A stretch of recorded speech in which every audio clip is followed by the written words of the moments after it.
કપડવંજ તાલુકા પંચાયતમાં આજ દિન સુધી અનામત આપવામાં આવી નથી।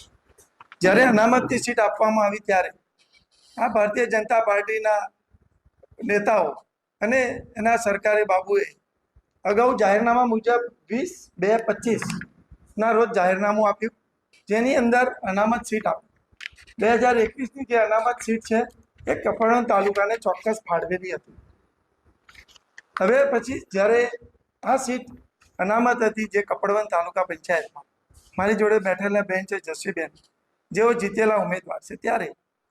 ભાજપ સરકારે એમની પાછળ એનકેન પ્રકારે જોર કરી એમને ભાજપમાં લઈ જવા માટેના નિત નવા નુસ્ખા કર્યા। સોમવારે બીજું એક જાહેરનામું આવ્યું, એ પણ વિકાસ કમિશનરનું આવ્યું કે જેની અંદર લખ્યું છે એ 21/2/25 વિકાસ કમિશનર છે એ લખી લેટર છે, અને આ ચૂંટણી હવે પછી 2023ના જાહેરનામા મુજબ કરવા માટે એમણે જણાવ્યું છે। હું માનું છું કે આ જાહેરનામાની જે અસમજતા ઊભી કરી છે